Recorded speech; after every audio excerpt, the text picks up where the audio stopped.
Even though Texas is one of the 50 states, it really is a separate country. And when you travel in a different country, I think it's always a good idea to get a native guide. As we cross into Texas, we're going to be meeting Billy Porterfield. He's a Texas journalist and poet who's lived all over the state of Texas, knows it like the back of his hand. He loves to interpret the Lone Star State to those of us who have the misfortune of being from somewhere else.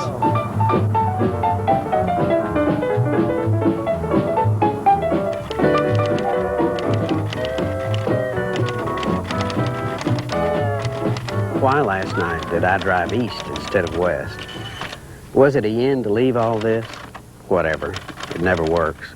Always come back. There's something in the elements out here. Plenty Wingo of Abilene walks backwards the last 40 years of his life.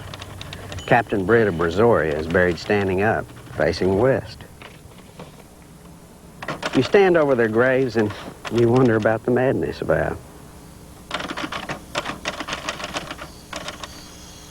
Well, I think that Texans are essentially Westerners, and I think the West is not a place that's ever finished. In fact, I'm not even sure the West is a place that you ever get to.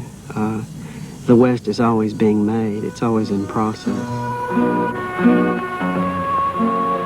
First came the cattle. An unfenced range 1,000 miles long, an uncharted ocean of grass. The southern range for winter grazing, and the mountain plateaus for summer. It was a cattleman's paradise. Judge Lynch digs for water in mineral wells.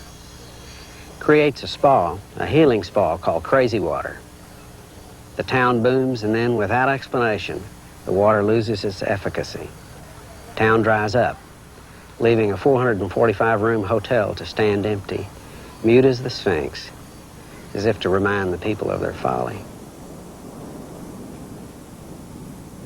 It flourished a lot back then in the 20s and 30s. We had trolley cars here. And it feels like maybe one day I'll be the lucky person to be here when something happens to the hotel. That's what we have always hoped for. And so far it hadn't happened, but there's always hope that somebody will see it somewhere and maybe be interested in doing something with it. It's historical. There never was anything in the water. It was all in their heads. Everything in the vast daydream of Texas is an illusion. What you see is not there of its own accord. It's put there, it seems, by an unseen hand, as if God is up to something, now playful, now malevolent.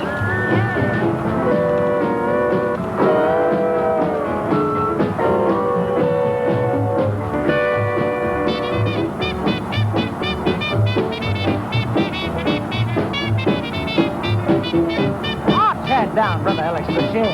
Yeah.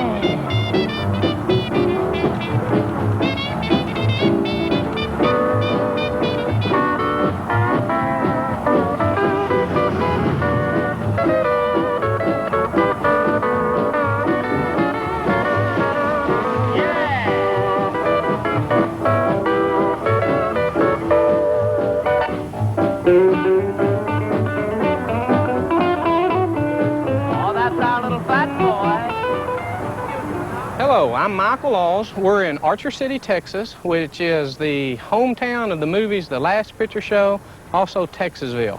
As you can see here, we're in the center of town. This is our one flashing red light in the whole town. It all revolves around here in Archer City. The town has come alive again, all because of the myth that McMurtry started. These novels were both written by a gentleman that is from Archer City, raised here, Larry McMurtry, who is a Pulitzer Prize-winning author. McMurtry would have been one of the sensitive young man in the film who befriends the dummy in town. I'm sure that when McMurtry left Archer City, that people didn't expect much of him because he didn't fit the mold of the tough cowboy out there. He was, you know, the village intellectual.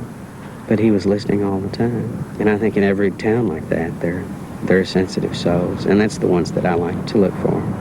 We're going inside the picture show here and look at where they filmed some of the scenes inside the movies. All of this was reconstructed after the movie burned in the late 50s and early 60s. They reconstructed. You know, and you step into a burned theater today, and you open the door and there's nothing there. In the sequel, the theater had to be burned down. And so they go back and they burn the facade. And that's what the last picture show was all about. There was nothing to do in small towns other than go to the movie theater or go out and go parking and things like that. You know, people say that traffic lights blink, but in Archer City, that traffic eye winks. And I think it winks in irony. Everybody knows your business. Everybody knows who's doing what. Everyone knows who's seeing who. It's just that small a town. It is a great place to grow up. It is a great place to raise your children. We don't even have mail delivered to our doors yet. We have to go to the post office every morning to get your mail. That is the social event of most people's day. You go to the post office, you visit with everyone down there, then after that they leave, they go to the cafe. When you're 18, 19 years old, you can't wait to get out of town. And the happiest moments are whenever you drive off. And then here, usually about 10 years later, they'll probably end up back here, same deal, start raising their children in a small town. I see the human condition as a journey. It's the road. I mean, it's the night. It's the cowboy. You're always on the road. You're on the trail. And you're after the Holy Grail, or whatever the prize is. What that prize is the myth. It's the romance. What does this say about the Texas myth? Because much of it was founded on being wealthy. Well, don't you think the big, like vulgar rich guy? Don't you think like all myths, it can be pierced? I mean, the fact is, before the oil boom, we were a poor state. Contiguous with Mexico. Well, do you think that personal wealth is essential to the Texas myth? I mean, here you're broke now, and John Connolly's gone broke. I mean, there are many powerful people in Texas who don't have it anymore. You learn. What did you do with your money? I put it in the stock market. I put it in housing. I put it in education for the kid, in braces, but I also put it in a trip to Italy, and I also put it in private schools in Ojai, and I also put it... a lot of clothes. I did buy a lot of damn clothes, didn't I? You looked wonderful. What did you say, looked? Yeah. That's terrible, wasn't it? It certainly was terrible. It certainly was terrible. I hope it was inadvertent. Look, You're just thinking about me being a poor little, wonderful. a poor little match girl. It's not that bad. I thought I was watching my capital, but doesn't take long when oil crashes. And you've been spinning it at a heavy rate. Doesn't take long at all. What I want to know is, I've been trying to run up your leg for 25 years. I've never got past your ankle. What's the matter? Well, I haven't grown and you haven't grown. What's happened? I don't know, sweetie. Are you saying that you might have greater accessibility now that I'm down a little in the numbers? I don't want to have anything to do with a woman who eats her father's ashes. I didn't eat them. I just almost drank them. Well, damn. I'm disappointed. I thought you had eaten your father's ashes. He's finally, I think, with the Catholic wife who really hated the idea of his being cremated. But well, where does she keep him? She keeps him in the living room in her condo, with a little bow on top. What, sitting on the coffee table? It's not the coffee table. It's sort of a little table over by the kitchen. Bizarre. I think it makes her barbaric kind of I don't way. think it's barbaric at all. It's not In the kitchen, my stove was blazing hot. Coffee was boiling in the pot. It all comes together in Austin, a city of bubbas and goat ropers to the south, professors and mystics to the north.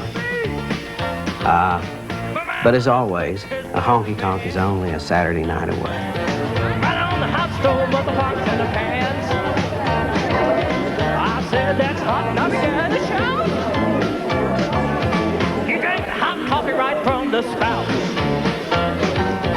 He ate the raw meat right from All right, so at this time, I'd like to welcome y'all the Broken Spokes, the last of the true Texas dance halls, and damn sure proud of it. Yeah. All right. I tell you one thing.